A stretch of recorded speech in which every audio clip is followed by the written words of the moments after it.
I think it's a time in history where it's not enough to know. It's a time in history to know how.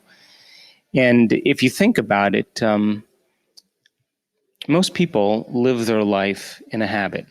They think the same thoughts, they perform the same actions, they live by the same emotions, but they secretly expect their life to change. But how you think, how you act, and how you feel is called your personality. And your personality creates your personal reality. That's it. So if you think 60 to 70,000 thoughts in one day, and 90% of those thoughts are the same thoughts as the day before, the same thoughts always lead to the same choices. The same choices always lead to the same behaviors. The same behaviors create the same experiences, and the same experiences produce the same emotions. And those same emotions then drive your very same thoughts. And so you get caught in this kind of biological, neurological, and quantum fixated pattern. So then the hardest part about change, really, in creating the life that you want, being defined by a vision of the future instead of a memory of the past, is not making the same choices you did the day before. And the moment you do that, you step into the unknown. Now, you and I have been conditioned and hypnotized into believing that the unknown is some scary place. But when you begin to realize the unknown is the perfect place to create from, that void of unpredictability, that uncertainty, that unfamiliarity is really the quantum place of uncertainty where all manifestations come from. So when you and I become comfortable living in that unknown place, I think then that we begin to manifest the things we want in our lives. So for me personally, I want to execute and be defined by a vision of the future instead of the memories of the past. So most people's brains are organized to reflect everything they know in their life. Their brain is a record of the past. And if you feel the same way every single day, and feelings and emotions are the end product of past experiences, it means, number one, nothing new is happening in your life. And number two, those emotions are keeping you anchored to the past. If thoughts are the language of the brain, and feelings are the language of the body, and how you think and how you feel creates a state of being, most people are literally biologically, neurologically, chemically, genetically, and even quantum-wise connected to a past.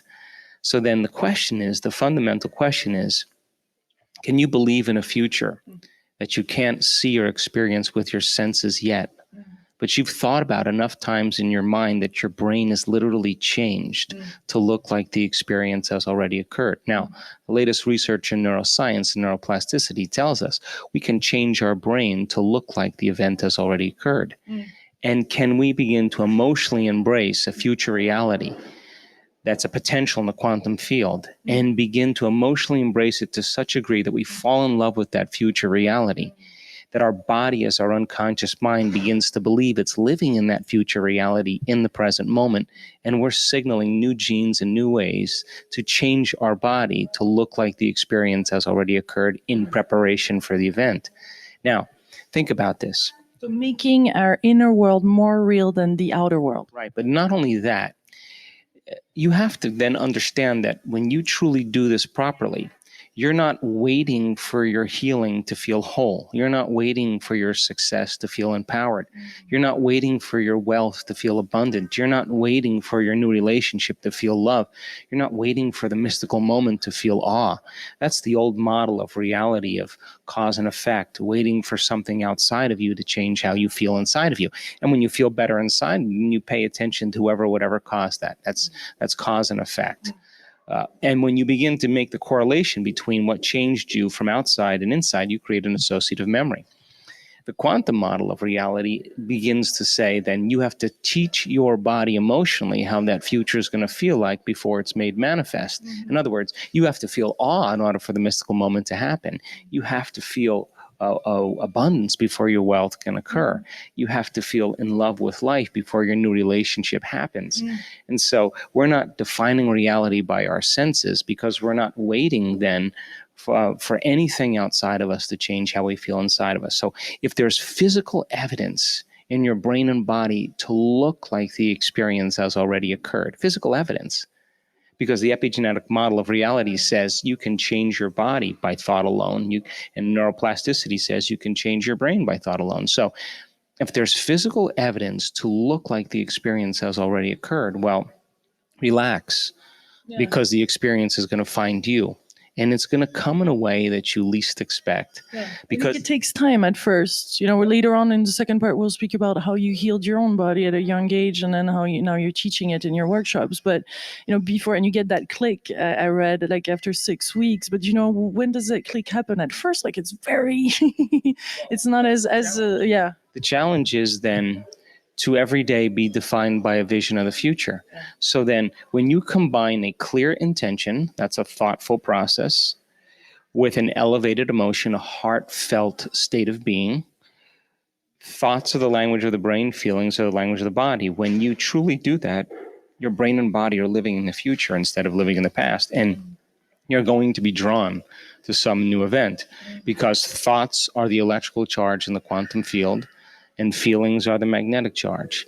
And how you think and how you feel broadcasts an electromagnetic signature that influences every single atom in your life. So here's the question then. The fundamental question is, it's going to take time to pull your brain and body out of the past and continuously invest your energy into the future. So can you then maintain that vision, that view of your future, independent of the conditions in your environment, independent of the emotional addictions or conditionings or habits of the body, and independent of time? Because if you can, that's what greatness is all about. That's when we begin to truly change. And people around the world are doing this consistently, and they're doing it really well because it's our natural, innate way of being. We are creators. Yeah. And this whole what is the link between this self-sabotage and the genes, like how, or in epigenetics? Because I've been doing some sessions now. It exists like do epigenetic session where all of a sudden you look at a stress that is hidden, and you give another message to your brain, and here you're entering this new future. So there seems to be like some real work that needs to be done also to get there. No? Yeah, it requires consistent action. Why? Because meditation, the actual translation of the word meditation, means to become familiar with.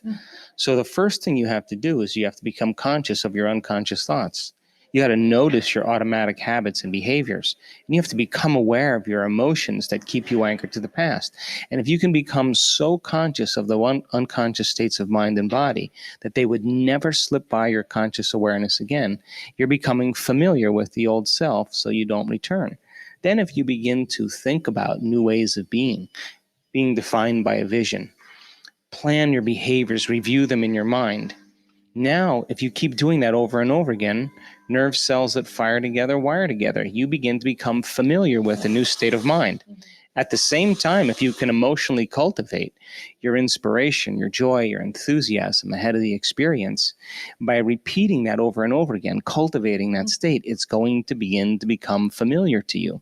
So then the process of change then requires unlearning and relearning, breaking the habit of the old self, reinventing a new self, pruning synaptic connections, as we say in neuroscience, and sprouting new connections, unmemorizing emotions that are stored in the body. Then here's the key: reconditioning the body to a new mind and to a new emotion. It's literally moving from your past to your future. It's losing your mind and creating a new one. And so then when you begin to understand that in that process, it's going to feel a little bit unfamiliar, uncomfortable. And if you can relax into that, instead of going back to the past, continuously invest in your future, sooner or later, it'll begin to become easier and easier and easier. And all of a sudden, when you least expect it, something amazing is going to happen in your life. And when that event begins to occur, you're going to pay attention to what you did inside of you now to produce the effect outside of you. And that's called human empowerment. And there isn't a person in the world that's excluded from this equation.